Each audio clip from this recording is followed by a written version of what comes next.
The first thing I saw was not a house, not a warning sign, not even a person standing there telling me I was wrong. It was a parking lot full of cars, built on land that legally belonged to my family. 65 parking spaces, a playground, and a car wash were sitting on my grandfather's property, and the people using it had no idea they were standing on stolen ground. My name is Ethan Caldwell. I am 32 years old, and I never imagined a forgotten piece of land in Florida would turn into the biggest fight of my life. I was living in Seattle, working as a software engineer, spending most of my days writing code, fixing bugs, and sitting in front of a computer screen. I was not a real estate guy. I was not someone who enjoyed arguments, and I definitely was not the type of person who woke up every morning looking for a legal battle. Honestly, if you had asked me a few years earlier what I knew about property disputes, I probably would have said the only thing I knew about land was that grass needed water and houses needed roofs. But everything changed when my grandfather passed away and left me 1.2 acres of land in Central Florida. The property sat between two sections of a growing subdivision that my grandfather had partially sold years before. To me, it was just an empty piece of land, a quiet little space that had been part of my family's history for decades. I kept the paperwork, paid the taxes, and moved on with my life. I never thought about it much because, honestly, I assumed nothing was happening there. It was just sitting there, untouched, waiting for someone in the family to decide what to do with it someday. Then, in the spring of 2025, I flew back to Florida to handle some paperwork after receiving a notice from the county. I rented a car, drove to the old neighborhood, and decided to take a quick look at the property. I still remember turning the corner and slowing down because something felt wrong. At first, I thought maybe I had the wrong location. I checked the address again. I looked at the street signs. I even laughed a little because my brain refused to accept what my eyes were seeing. The empty land my grandfather left me was gone. In its place was a fully developed community parking area. There were freshly painted lines across the pavement, dozens of vehicles parked in perfect rows, a children's playground with brand new equipment, and a small car wash station with a digital payment screen glowing in the sunlight. And right in the middle of everything were signs saying, Cedar Ridge Community Amenities. I sat there in my car for several minutes just staring. It was one of those moments where your mind keeps searching for a normal explanation because the truth seems too ridiculous. I thought maybe my grandfather sold it before he died. Maybe there was some agreement I did not know about. Maybe my family had forgotten something. So I did what any person would do when reality stops making sense. I called my attorney. His name was Mark Ellison, and he had handled my grandfather's estate paperwork. I expected the call to last a few minutes. Instead, after pulling the county records, he went quiet. That silence bothered me more than anything he could have said. Finally, he said, "Ethan, are you looking at a parking lot right now?" I told him yes. Then he said something that changed everything. Because, according to the records, that parking lot is sitting entirely on your property. I asked him to check again because I honestly thought there had to be a mistake. But there was no mistake. The deed was clear. The land belonged to me. There was no lease agreement, no easement, no permission, no document giving anyone the right to build anything there. Someone had taken my grandfather's land, built expensive community facilities on it, and apparently hoped nobody would ever notice. That was the moment I stopped seeing it as just a piece of property. It became personal.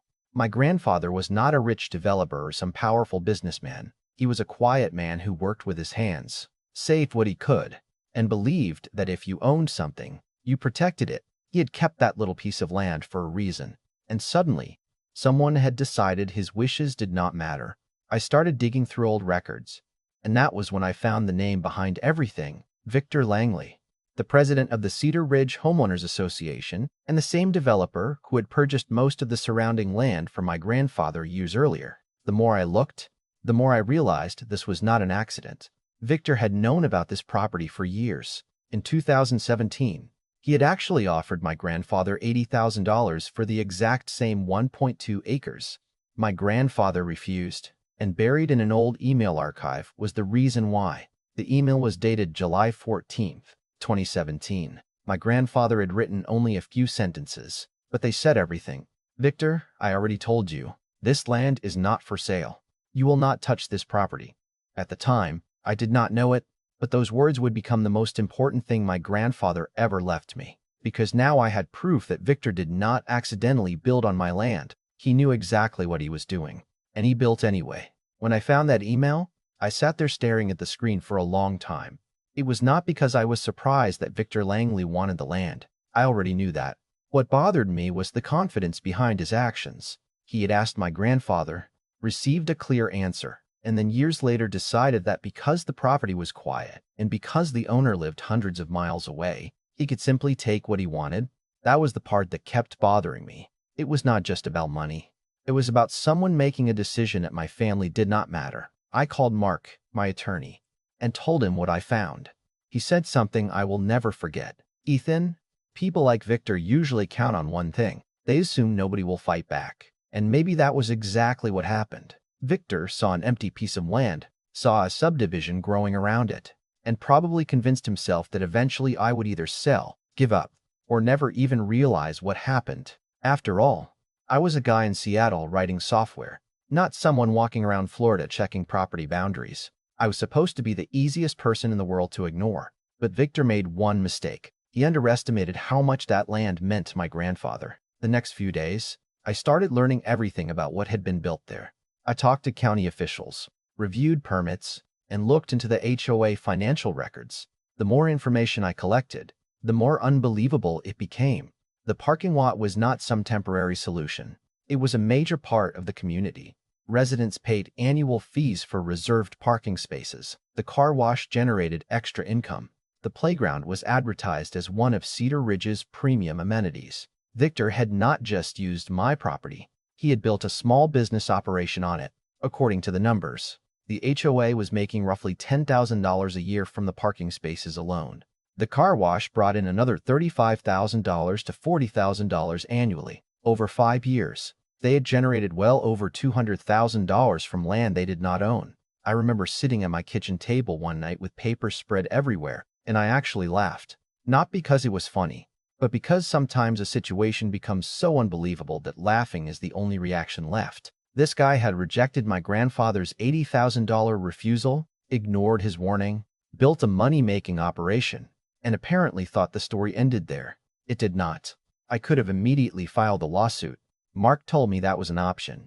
We could go after damages, demand removal of the structures, and let the court decide what happened next. But I wanted to understand something first. I wanted to know if Victor truly believed he had done nothing wrong, or if he simply thought he was too powerful to be challenged. So instead of sending a lawsuit, I decided to make my presence known. On a Saturday morning at 6:00 a.m., I drove to the property with a contractor and installed a heavy-duty security barrier at the entrance of the parking area. It was not some dramatic movie scene. There was no shouting, no cameras, no crowd, just a quiet morning. A piece of equipment being installed, and a sign going up that changed everything. The sign read, "Private property, unauthorized use subject to legal action." It wanted everyone who entered that area to understand one thing. This was not community property. This was not abandoned land. This was someone's property, and that someone had finally come home. By 8 a.m., residents started noticing. Cars arrived expecting to park, and suddenly there was a barrier in front of them. People got out, confused and frustrated. Some thought it was a prank. Others thought the HOA was doing construction.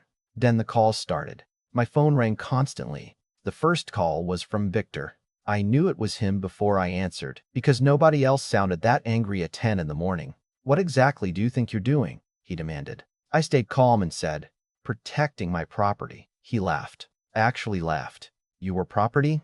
Ethan, that area has been part of Cedar Ridge for years." That sentence told me everything. He did not say, "We made a mistake." He did not say, "Let's look into this." He said it belonged to the community because he had decided it did. I replied, "Victor, I think you should check the county records." There was a pause. Then he said, "You have no idea what you're getting yourself into." I looked at the documents sitting on my passenger seat and answered, "Actually, I think I do." He hung up. For about an hour, I heard nothing. Then my phone rang again. This time, the tone was completely different. It was not Victor. It was his attorney. The confidence was gone. They wanted to discuss a resolution. That was when I knew Victor had finally looked at the records. He had finally realized this was not some angry homeowner complaint. This was a property ownership issue that could put the entire HOA at risk. During the call, Their attorney suggested they wanted to make things right, but their first offer showed they still did not understand the situation. They offered me $60,000 as a goodwill settlement. I remember looking at the number and thinking about my grandfather. $60,000 was less than what Victor had offered him years earlier. It was almost insulting. They were offering me a fraction of what they had earned from my land while expecting me to quietly disappear. I told Mark we needed to calculate everything, not just the value of the land, but the value of what they had taken from it. The numbers were clear. For years, Cedar Ridge had benefited from my grandfather's property without paying a single dollar for the privilege. They had sold parking access. They had promoted amenities. They had collected fees from residents who believed everything was legitimate. The total revenue connected to my land was around $45,000 per year. 5 years meant more than $225,000. But even that was not the biggest problem. The biggest problem was that Victor had known. He had a record of asking for the land. He had a record of being told no. And he built anyway. I could have kept negotiating privately, but I realized something important. The residents of Cedar Ridge deserved to know the truth.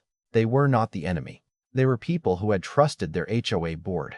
So I forwarded my grandfather's 2017 email, along with the property records, to every HOA board member. 12 people received the same message. Your community has been using private property without permission. Within hours, everything changed. Residents who had defended Victor started asking questions. People who had purchased 3-year parking passes wanted answers. They were not angry at me anymore. They were angry because they realized they had been paying for something the HOA never owned. The story spread quickly through the neighborhood. Some residents said Victor should resign. Others demanded a full investigation. For the first time, Victor Langley was no longer controlling the conversation. The man who thought he could quietly take my grandfather's land suddenly had an entire community asking him why he did it. And that was when he finally stopped fighting and started negotiating seriously. The final meeting with Victor Langley was nothing like the first time we spoke. The same man who had called me with confidence, the same man who sounded like he believed he owned the entire neighborhood, was now sitting across from me with a completely different attitude. There was no anger in his voice anymore. No threats. No assumption that I would simply walk away. Instead, there was a quiet seriousness in the room because everyone finally understood what I had known from the beginning. The land was never theirs. Victor had built his entire plan on the idea that nobody would ever challenge him. He believed the empty property meant nobody cared. He believed distance meant weakness. He believed because I lived hundreds of miles away, I would never look closely enough to discover what happened. And for years, he was right. Nobody questioned it. Nobody checked the records. Nobody looked at the old property lines. But the moment I found my grandfather's deed and that old email from 2017, everything changed. The truth was no longer buried. It was sitting right in front of everyone. Victor's attorney placed a folder on the table and pushed it toward me. We would like to resolve this matter without further conflict, he said. I opened the folder and started reading. This was not the $60,000 offer they had made before. That offer felt less like a solution and more like an attempt to make the problem disappear. This was different. This was a real agreement. A 20-year lease that officially recognized my ownership of the property. Cedar Ridge could continue using the parking spaces, the playground, and the other improvements they had built, but now they would do it legally. They would pay for the right to use the land they had taken for granted. The agreement required the HOA to pay me $5,500 every month, with payments made quarterly and 6 months paid in advance. It also included protections that made sure nobody could repeat the same mistake in the future. If payments were delayed, additional money would be directed toward a local education fund created in my grandfather's name. If the HOA missed 2 payments, I could reclaim the property. And if the lease ever ended, Cedar Ridge would have to remove every structure they built and return the land to me at their own expense. I read every single line carefully because this was not just a business deal. This was about protecting something my grandfather had spent decades holding on to. The funny thing is, my grandfather was never the type of person who cared about making the most money possible. He was not someone who chased luxury or tried to impress people. He lived simply. He fixed things instead of replacing them. He saved old tools because he believed they still had value. He was the kind of man who would rather repair a broken fence himself on a hot afternoon than pay someone else to do it. But he understood one thing very clearly. Ownership meant responsibility. If something belonged to you, you respected it. If something belonged to someone else, You asked before taking it. That was the lesson Victor forgot. To him, the land was just an empty space between two developments, a convenient location, a piece of property that could increase the value of his community. But to my grandfather, it was part of his legacy. It was something he intentionally kept, something he refused to sell because he believed one day it might matter. And years later, he was proven right. When I signed the lease agreement, I expected to feel some kind of victory. I thought maybe I would feel anger leaving my body. Maybe I would feel satisfaction knowing Victor had finally been forced to admit he was wrong. But what I actually felt was something much quieter. I felt relief, because for months, I had been fighting against the feeling that someone had erased a piece of my family's history. Now that piece was protected again. The first payment arrived the following week, $33,000. I remember opening the envelope and just sitting there at my desk. I looked at the number, but my mind went somewhere else. I thought about my grandfather sitting in his kitchen table years earlier, typing that email to Victor. I imagined him reading the offer, shaking his head, and deciding that some things were simply not for sale. He had no idea that one day those few sentences would become the strongest evidence I ever had. I framed that email and placed it beside the deed in my office. Two pieces of paper. One proved ownership. The other proved that my grandfather had defended that ownership long before I ever knew I would need to. And every time I look at them, I think about how easily this story could have gone another way. If I had ignored that strange feeling when I saw the parking lot, if I had assumed everything was legal, if I had trusted that people would always do the right thing, Cedar Ridge could have continued using the land for years. They could have kept collecting money from residents. They could have kept advertising those amenities. They could have continued building something bigger and bigger on property that was never theirs. The part that still bothers me is not just what Victor did. It is how many people accepted it without asking questions. The residents were not bad people. Most of them had no idea what was happening. They were families who trusted the HOA because they believed someone was managing things properly. They paid their fees. They followed the rules. They assumed the people in charge had done their homework. But sometimes the biggest problems happen when everyone assumes someone else checked the details. A signature gets ignored. A document gets forgotten. A boundary line gets crossed. And before anyone notices, something that was never supposed to happen becomes normal. That was what happened with my grandfather's land. The parking lot became normal. The playground became normal. The car wash became normal. Until one day, the person who actually owned it showed up. I never wanted to become involved in a fight with an HOA. I never wanted to spend weeks studying property records or sitting across from lawyers discussing contracts. My life in Seattle was completely different. My biggest problems were usually software deadlines, broken code, and trying to finish projects before my team found another bug. I never imagined that a quiet piece of land in Florida would teach me more about people than any job ever could. But sometimes life puts you in situations you never expected. Sometimes you inherit more than property. Sometimes you inherit a responsibility. And when that happens, you have to decide whether you are going to ignore the problem because it is inconvenient, or whether you are going to stand up and protect what was left to you. Victor thought he was dealing with an empty piece of land. He was actually dealing with a family history that someone was willing to defend. He thought money and influence would be enough.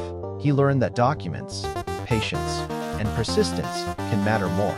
Today, the HOA still uses the property, but now they do it with permission. They pay rent every month. They follow the agreement, and every payment is a reminder of a simple truth. Nobody gets to decide something belongs to them just because they were using it for a long time. So now I want to ask you something. If you discovered that a powerful organization had built on your family's land without permission, what would you do? Would you take the first settlement offer and move on with your life? Would you go straight to court and fight until the end? Or would you try to find a solution that protects your rights while still creating a fair outcome? Do you think Victor made a careless mistake? Or do you think he knew exactly what he was doing and simply hoped nobody would ever challenge him? I want to hear your opinion because situations like this are never only about land. They are about trust, responsibility, and where the line should be between helping a community and taking advantage of someone. Leave your thoughts in the comments. Share this story with someone who believes property rights matter. And if you enjoy real-life stories about ordinary people standing up when powerful groups cross the line, make sure to subscribe, because sometimes the biggest battles do not begin with someone looking for revenge. They begin when someone finally decides they are done being ignored.